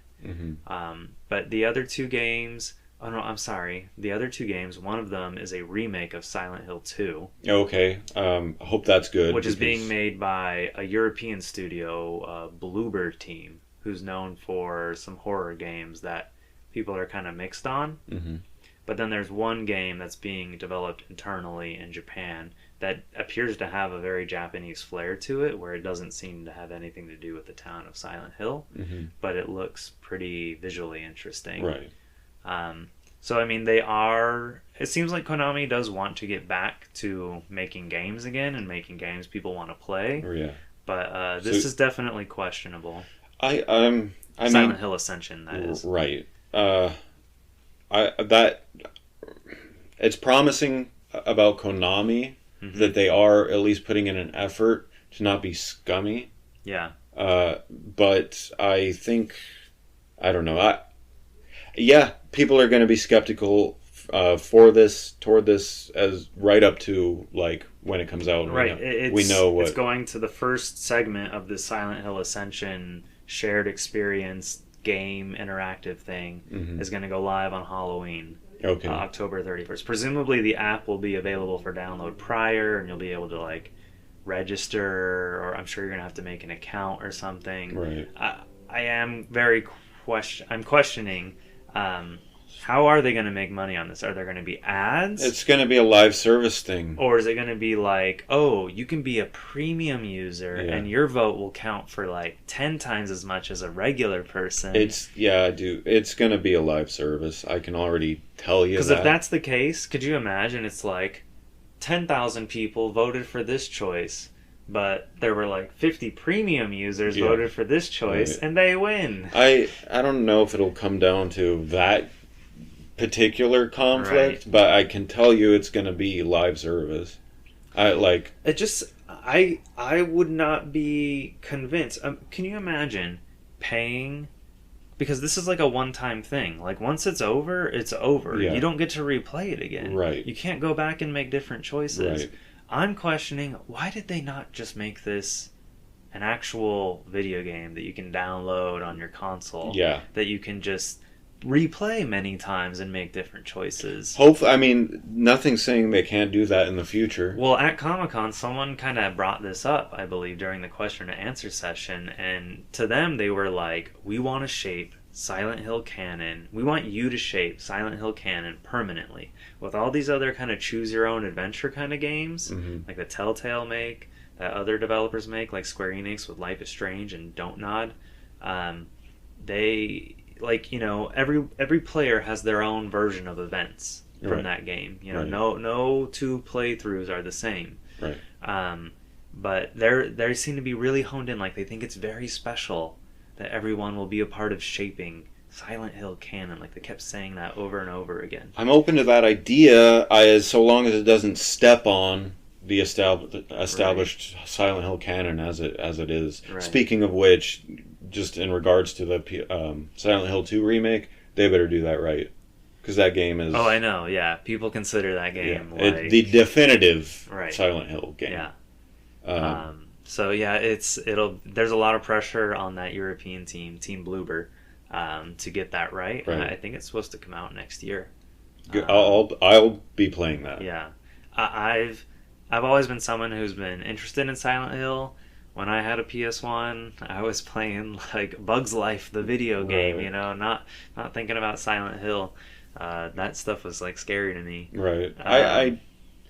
I think Silent Hill 1 ended up being a success, but I think the majority of the people into that came later. Right. Silent Hill 2 brought in a lot of people. Yeah. 3 and 4 also. Yeah. That's my first Silent Hill was Silent Hill 2 on PS2. Yeah. So, I don't know. It'll be curious. I'm going to download the game. I'm going to try to participate in this thing as much as I can, this Silent Hill Ascension. So I'll let people know how it is. I can tell you the moment they tell me I have to pay for this, I'm out. You're out. Yeah. I'm out. I'm not gonna pay for something I can only play one time and never experience again. Right. Like my hope is that like maybe they'll repurpose this all as a video game and they'll release it eventually.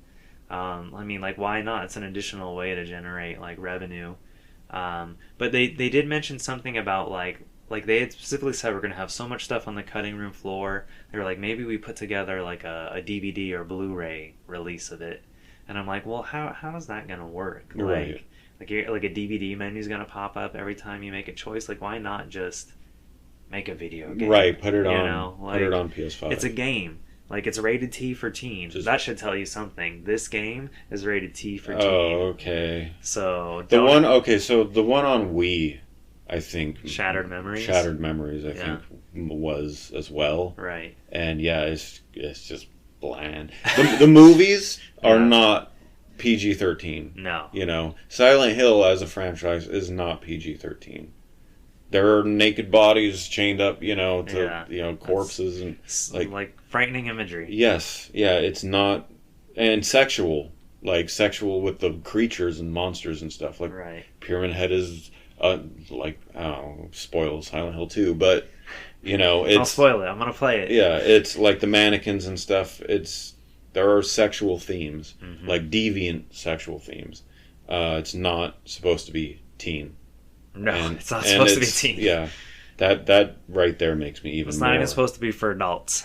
Yeah, that makes me even more skeptical. Yeah. Well, that's all I've got on Silent Hill Ascension, but I'll keep you posted. So, in other news, Steam put out a video for the first time breaking down how their algorithms and stuff on the Steam pages work. Well, what's Steam? Steam, okay. Steam is the primary platform, store, launcher for PC games. Right, so if you're a PC gamer, Steam is where you go. You know what Steam is. It's where you go to buy 90% of your games, probably. The company behind it is Valve, who is the developer publisher of many classic titles. Half-Life, obviously. Definitely. Portal. Yes. Steam, for the first time, revealed more details about what goes on behind the screen on Steam. And they break down which parts, banners, and components of your Steam page are algorithmically curated, and which are manually curated. So the reason why Steam made this video, if my understanding is correct, is a lot of developers, especially smaller indie developers, are wondering, how do I get my game featured on like the storefront on Steam? Yeah. How do I get my game noticed? They want visibility, and Steam is now saying, "Hey, this is how visibility works. This is how you get seen on our store." Right. I have gone through the experience of having those questions for myself in the past, and I've always wondered the same. It was my understanding that you need to ask to be featured. In the past, this sheds more light, I guess, a little bit. It doesn't shed a whole lot of light on. They say that the manually curated titles are ones that they pick that appeal to a broad audience.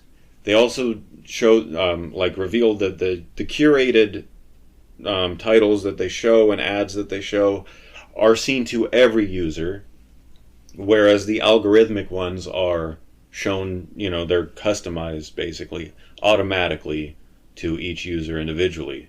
But they don't really reveal too much about what goes into how they pick the manually curated ones.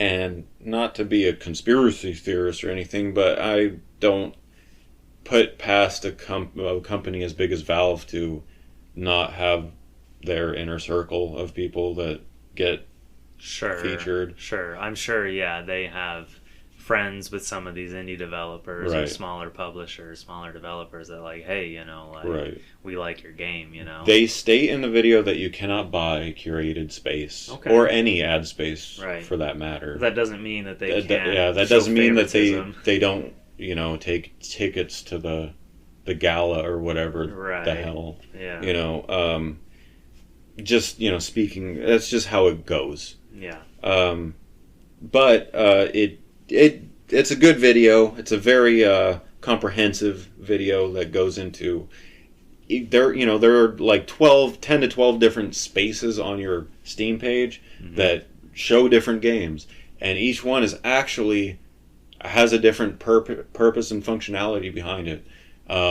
They put a lot of emphasis on the fact that there is no one algorithm on Steam. It's like 10 to 12 different algorithms showing you different games. Some are ones that your friends are playing. Some are driven by ones that your friends have wish lists. That's interesting. There are a bunch of different factors, and I recommend someone go watch this video.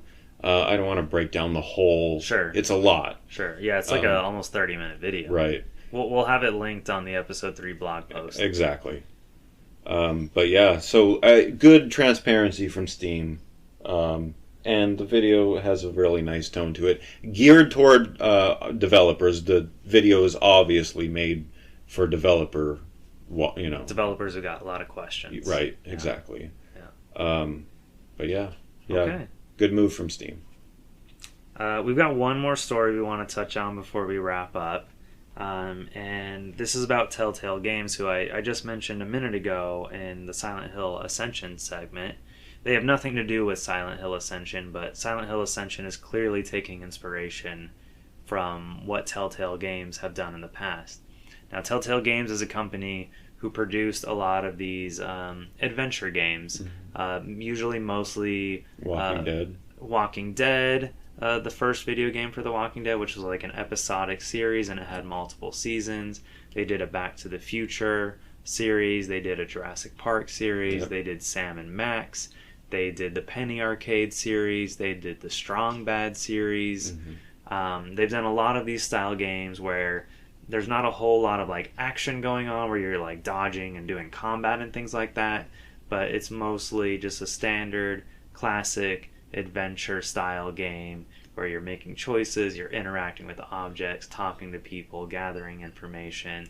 You'll know when you're playing a Telltale game. They have their own feel and their own style. Yes, their own look, their own flair. They did recently put out a game based on the this television series that I think was on Amazon Prime called The Expanse. They made like a prequel game to the television series. Oh, okay. This just came out over the summer. But I'm not talking about that. I'm here to talk about how Telltale apparently had kept quiet for more than a month that they had let go of much of their staff in early September. The exact quote from the former staffer Jonah Jonason, he says that they laid most of us off early September, which is kind of scary because Telltale actually shuttered a few years ago. In the middle of developing the final season of the Walking Dead series that they were working on. And they were rescued by Skybound Games, who Skybound is the publisher of the comic book, or the company. Skybound, Walking Dead. Skybound is the creator, is Robert Kirkman's company, the creator of the comic book of The Walking Dead, and they're published by Image Comics, the Walking Dead comic. But Skybound is like the special imprint under Image Comics that Robert Kirkman, the creator of The Walking Dead, founded. So they helped finish development of the last season of The Walking Dead game, but then Telltale went dormant. Now, somebody bought Telltale, the brand, rehired a bunch of some of the key development partners, and rebooted Telltale Games. And people were really excited about this because they had made a lot of well-beloved series, but financially they couldn't get it together. Right. And their own proprietary engine was really bad. It made game development take forever. And now they've switched over to, I think, using Unreal. So they've been working on a sequel to a very popular game that they made, The Wolf Among Us. Which is based on a comic book series as well called Fables, which has to do with like a bunch of like characters from fairy tales all living together in this kind of like gritty New York-esque city. And so they've been hard at work on this sequel to The Wolf Among Us, And so it was a surprise when it was confirmed that a bunch of people were let go from Telltale Games. And it made a lot of people wonder, well, are you guys even working on anything then? Mm-hmm. So shortly after this former developer at Telltale Games announced on Twitter that he was let go along with a lot of other people. Do we have any kind of numbers for any of this? We don't have a lot of numbers. He just said, he implied that it was like they let go of all of us. Oh, okay. But like, this is what Telltale says. They put out a statement not long after.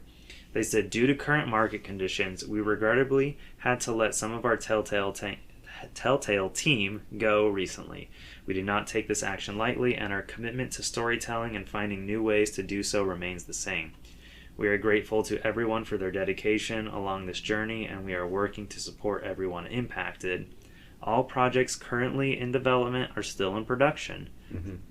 And we have no further updates at this time. So it's kind of a rebuke to what the former Telltale staffer said, where we were all let go effectively. Mm-hmm. So I mean, it sounds like it must have been enough people. This employee that spoke out, Jonah Jonason, is he someone significant at the company, or I believe he worked at the company before they closed originally, and then was eventually rehired again. Okay. So I mean, the guy was well liked, and he liked working there. That he came back, and they hired him again. Mm-hmm. But is he a lead or anything, or is he? That's not something I'm privy to. Gotcha. Yeah, I mean, I tried looking for like a LinkedIn profile or something for him, and I couldn't find anything. Oh, okay. So that information's not exactly public, and I didn't really have the time to go through like credits on YouTube for every single Telltale game to find out exactly what he did.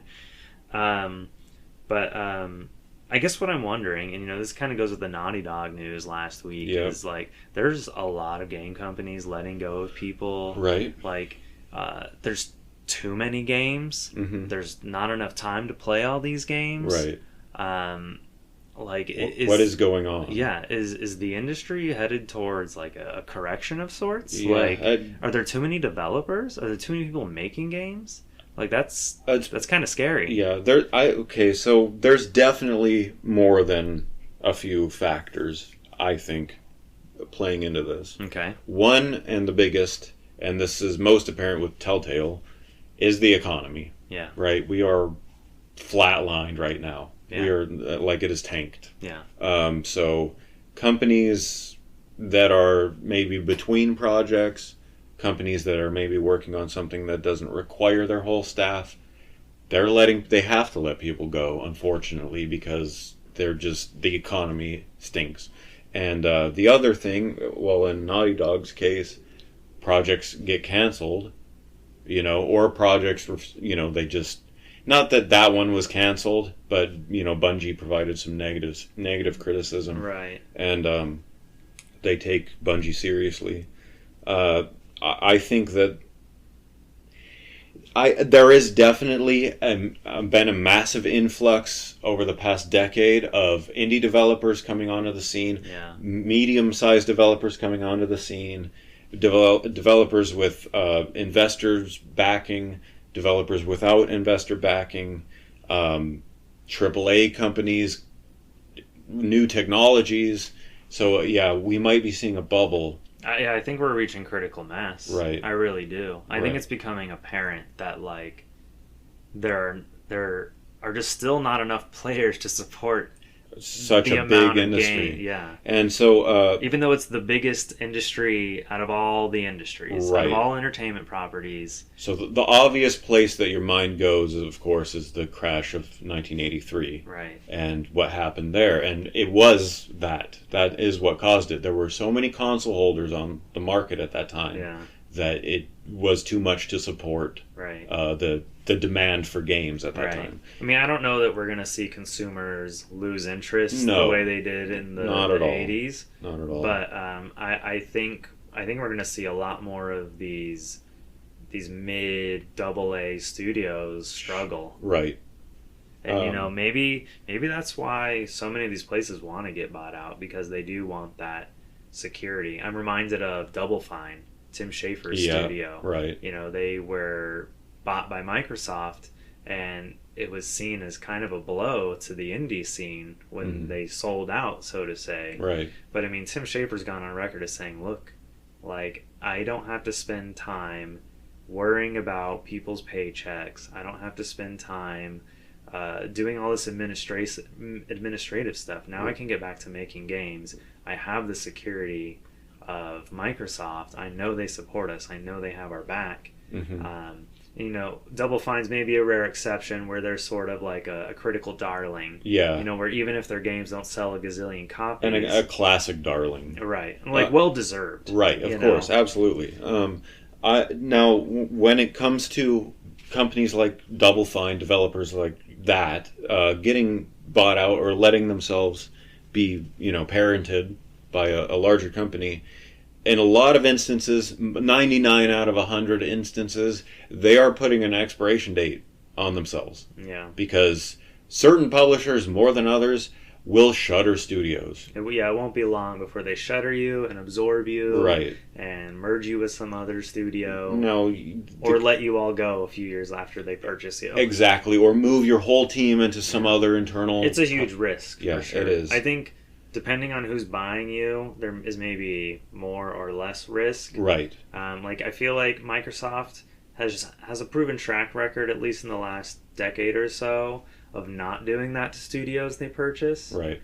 But like, if EA's knocking on your door, yeah, and you take that paycheck, EA has a graveyard in their backyard of some of the biggest, most like classic, timeless, legendary developers. Yeah. Dead. Yeah. Gone. I mean, BioWare is probably one of the last ones that they still have going that they purchased, and they seem to be a shadow of their former self, and they've been in the news a lot lately for all the wrong reasons. Oh, yeah. Wasn't IDOS purchased by Microsoft or something? Or, maybe. EA. I don't know. But, it could be a correction. I think the economy is largely responsible. I mean, Telltale, it doesn't help that Telltale is based out of the Bay Area. Yeah. Which is like insanely expensive to live there. Yeah. Cost of living that's is another crazy. thing. Yeah. So, I mean, Again, I don't know why any studio stays it doesn't in the Bay make Area. sense. It's the hardest place, it's the hardest state to launch a company and hold a business. The taxes of just having an LLC alone are, you know. Yeah. But it's, it just, it's rough out there. Yeah. It's rough here. Why do it? Yeah. Why do we have to congregate? Like, spread out, go somewhere cheaper. Yeah. I mean, it can be maybe harder to attract talent when you're in Sheboygan. Right. I mean, I understand that, but like, we have the internet. Yeah. Oh, I know. I mean, work from home should be a thing. Right. You know, unfortunately, a lot of companies are telling their employees you can't work from home anymore. I mean, there are reasons for that. I can understand. Some legitimate. You know, I can understand.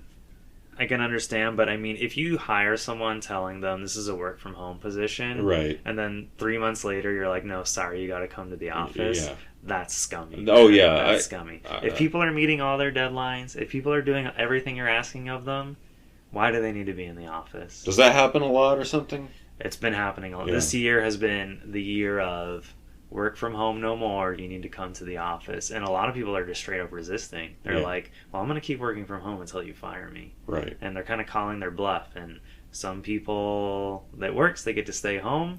You know, they're technically violating the company's policies, but the company's scared to lose them, you know? Right. But, I mean, tech has been in a rough place this year. I mean, we've seen the big three outside of the game industry, just Google, Facebook, Microsoft, Twitter, laying off hundreds and thousands of people. Mm-hmm. You know, and the game industry is a part of that tech sector. So, I mean, they're not immune to these changes too. Anyways, this is something we're going to be keeping an eye on, these layoffs. Yeah. I'll keep following up with this as I hear about it. Otherwise, I think we're pretty much wrapped up with this episode. Episode 3. We're already on episode 3. Again, this will probably we'll take some time, listen to the episode, make some edits if we need to. So I apologize if this doesn't come out Tuesday night. Hopefully Wednesday we'll have it out there for you. I mean, you'll know because you'll be listening. But thanks so much. We'll be back in 7 days to record another one. Yes, we will. Next Tuesday. All right. End transmission.